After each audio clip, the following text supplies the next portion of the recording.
తిరుపతిలో ఏటా ఘనంగా జరిగే గంగమ్మ జాతర నేపథ్యంలో పుష్ప టైజర్ సాగింది. ఈ వీడియోలో ఓచకోత తర్వాత బన్నీ తన చీర కొంగు నడుముకు చుట్టుకున్నట్లు చూపించారు. డైలాగ్ ఏమీ లేకుండా దేవిశ్రీ బీజిఎంతో తెరకెక్కించారు ఈ సీన్. టన్నుల కొద్దీ జోష్ అల్లు అర్జున్ ఫ్యాన్స్ లో కనిపించింది. టీజర్ ను చూసిన అందరూ కూడా ఈ సీన్ కి ఫెదా అవుతున్నారు. అయితే ఈ సీన్ అంత ఈజీగా రాలేదని తెలుస్తోంది. 5 క్షణాల సీన్ కోసం బన్నీ పడిన కష్టం గురించి ఇప్పుడు నెట్టింట తెగ వైరల్ అవుతోంది. ఒక్క షాట్ కోసం బన్నీ ఏకంగా 51 టేకులు తీసుకున్నారట.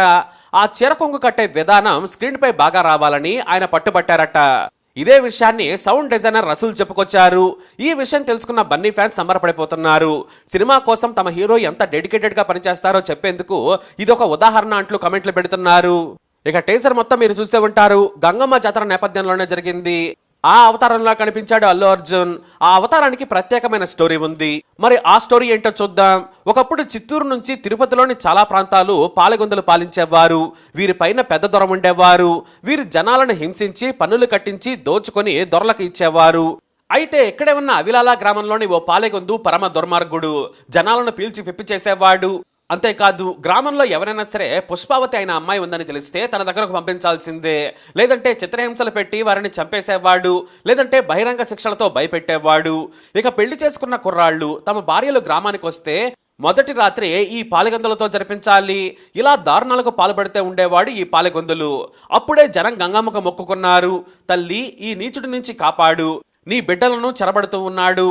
నీ బిడ్డలను బ్రతకడం లేదంటూ మొక్కుకున్నారు. కొంతమంది అమ్మవారికి కొబ్బరికాయలు కొడితే ఇంకొంతమంది జంతు బలితో రక్త తర్పణం చేశారు. మాకున్న దిక్కు నువ్వే తల్లి అంటూ పూజలు చేశారు. చివరకు గంగమ్మ తల్లి కరుణించింది. అందమైన స్త్రీగా గ్రామంలో పుట్టింది. అయితే యుక్త వయసుకు వచ్చిన అందమైన స్త్రీని పాలెగొందులు చూసి కామించాడు. తనని కూడా అనుభవించాలనుకున్నాడు. దీంతో ఒంటి మీద చెయ్యవేయగానే సంహరించాలని కత్తి దూసింది గంగమ్మ. దీంతో భయపడి చికట్లో పారిపోయాడు. ఎంత వెతికినా దొరకలేదు. అయితే తాను సహజ అందంతో ఉంటే పారిపోతాడని నాటి నుంచి మారువేషంలో తిరిగారు గంగమ్మ. అప్పుడు ఆ నీచుడిని బయటకు తీసుకొచ్చేందుకు జాతరను నిర్వహించారు. ఆ జాతరలో గంగమ్మను తిట్టారు భక్తులు. ఎంత తిడితే అంత పుణ్యమట. వారం పాటు ఎన్ని వేషాలేసినా ఆ నీచుడు బయటకు రాలేదు. దీంతో చివరకు దొరవేషంలో వచ్చింది దేవత. దీంతో దొరను చూసి తనవాడేననుకుని బయటకు వచ్చాడు. అప్పుడే గంగమ్మ తన విశ్వరూపాన్ని చూపించారు.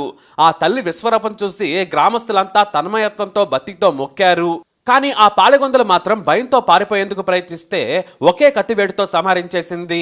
దీంతో నాటి నుంచి ఆ పాలెగొందల సమస్య చుట్టూరా మాయమైపోయింది. జనం సంతోషంగా బతికారు. ఆ జాతర కూడా నాటి నుంచి ఘనంగా జరుగుతూనే వస్తోంది. భక్తులు కూడా తల్లి వేసిన మారువేషాల్లో రూపం మార్చుకొని దేవతను తిడుతూ తన్మయత్వం పొందుతారు. ఒక్కసారి విశ్వరూప సంస్థానికి వడిబాలు కడితే పండగ మొదలైనట్లే. పండగ పూర్తయ్యే వరకు కూడా ఎవరూ గ్రామం దాటి వెళ్ళకూడదు. 7 రోజుల్లో మొదటి రోజు బైరాగి వేషం వేస్తారు. 2వ రోజు బండ వేషం, 3వ రోజు తోటి వేషం, 4వ రోజు దొర వేషం, 5వ రోజు మాతంగి వేషం, 6వ రోజు సున్నపు కుండలు ధరిస్తారు. 7వ రోజు గంగమ్మ జాతర ఘనంగా జరుగుతోంది. అమ్మవారి విశ్వరూపం ప్రతిష్టతో పండగ ఘనంగా ముగుస్తోంది. ఇప్పుడు ఇదే కాన్సెప్ట్ ని పుష్ప 2లో కూడా పెట్టారట.